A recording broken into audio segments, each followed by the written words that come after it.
নমস্কার দর্শক বন্ধুরা, বিয়ন্ড স্পোর্টসের স্বাগত। এই মুহূর্তে আছি ব্যারাকপুর স্টেডিয়ামে। কিছুক্ষণ আগে এখানে আরএফডিএল ডার্বি শেষ হয়ে গেল। সেখানে মোহনবাগান 5-1 গোলে জয়লাভ করল। গোলের ভিডিও, ম্যাচ হাইলাইটসও আগের ভিডিওতে দেখেইছেন। কিন্তু আজকের ম্যাচে জোড়া গোলদাতা সোহেল ভাট। ম্যাচ জিতে কি বলছেন তিনি? আক্ষেপ আছে 5-0 করতে না পারার।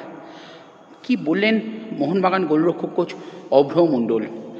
ইস্টবেঙ্গলের যে গোলরক্ষক রনিত সরকার আজকের 5টি গোল খেয়ে রীতিমতন কান্নায় ভেঙে পড়েছিলেন ম্যাচ শেষে। আমরা ভিডিওয়ে দেখি বাস্তবদা মোহনবাগান কোচ তাকে কিন্তু ম্যাচ শেষে কনসোল করেন। অভ্রদা কি বলছেন ইস্টবেঙ্গলের এই গোলরক্ষক রনিতের বিষয়ে? আগামী দিনে তার ভবিষ্যতে অনেক বড় পথ চলা বাকি। আজকের থেকে শিক্ষা নিয়েই আমরা বিশ্বাস রাখি রনিত কিন্তু এগিয়ে চলবে। আর এই ভিডিওতে তাই জন্য শেষে রনিতের জন্য শাউট আউট। আশা রাখবো রনিত পরের ম্যাচে আবার ঘুরে দাঁড়াবে এবং লাল হলুদ জনতাকে একটা সুন্দর ম্যাচ উপহার দেবে। I think today's game was like you all know this derby is very difficult and we all prepare for this match and we have been practicing so long for this match. Of course this is crazy, huh? We first 5 minutes we are like losing our control and then after 10 minutes we keep fighting and we get our competition. I think we dominate full game.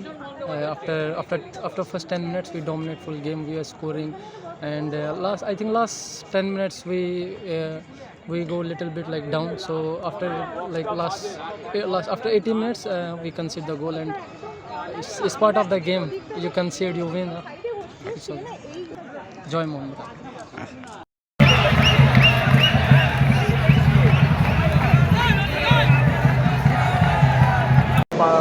আমরা ভালোভাবে start করতে পারিনি এই RFDL লিগটা। আমাদের সবাই যখন player পেয়ে গেছে তখন থেকে আমাদের টিমটা আস্তে আস্তে রিদিমে ফিরেছে। রেজাল্ট আমাদের গোল অ্যাভারেজও বাড়ানো দরকার ছিল। আজকে জাহিদের বেশ কয়েকটা সেভ খুব ভালো সেভ করেছে, তো ওর পারফরমেন্স নিয়ে কি বলবে? আমি সত্যি হ্যাপি। জাহিদ সিনিয়র টিমেও আছে, ও যে ফোকাস ওর কাজের প্রতি, ও প্র্যাকটিসে ও 100% এফর্ট করে, সেটাও আস্তে আস্তে রেজাল্টটা পাচ্ছে। ইন ফিউচার ভালো টিমে খেলবে, ইন্ডিয়াতে যে কোনো একটা টিমে বা ইন্ডিয়াও খেলতে পারে। অরুদা, শেষ প্রশ্ন, তুমি নিজেও গোলরক্ষক ছিলে, আজকে বিপক্ষ দলে ছিল রনিত সরকার, হয়তো আজকের ম্যাচে 5 গোল খেয়েছে, তো শেষে যেমন দেখলাম বাস্তবদাও তাকে কনসোল করছিল, তো রনিতের জন্য কি বলবে?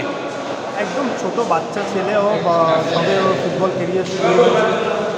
বড় টিমে একটা প্রেশার তো থাকেই। ও বুঝতে পেরেছে যে 5 গোলটা পেয়েছে বলেই আজকে সাপোর্টাররা খেলে। যদি সাপোর্টার মাথায় নিয়ে ও ফুটবল এখন খেলে তাহলে ওর পক্ষে খুব মুশকিল হয়ে যাবে। সেজন্য যেটা হয়ে গেছে পাস্ট ভুলে যাও, ভুলে গিয়ে আবার নতুন দিন শুরু হবে, আবার নতুন করে শুরু করো। Thank you. সারা বিশ্বে 4-5 গোল 6 গোল হয়, ওটা নিয়ে আমাদের এখানেই মাতামাতি করা হয়, সারা বিশ্বে কেউ মাতামাতি করে না। এটা ডেভেলপমেন্ট লিগ, ওরা শিখছে, গোলকিপারটা অল্প বয়স, সেখান থেকে টেম্পারামেন্ট গ্রো করবে, আগামী দিনে নিশ্চয়ই ওরা ভালো খেলবে। অনেকগুলো ভালো ভালো ছেলে আছে, আমি নাম্বারটা মেনশন করতে পারছি না, অনেকগুলো ছেলে বেস্ট এবং প্রথম 5-7 মিনিট ওরা গোল করলে খেলার ফলাফল অন্যরকম হতে পারে। প্রথম 5 মিনিট ওরা যেভাবে আমাদের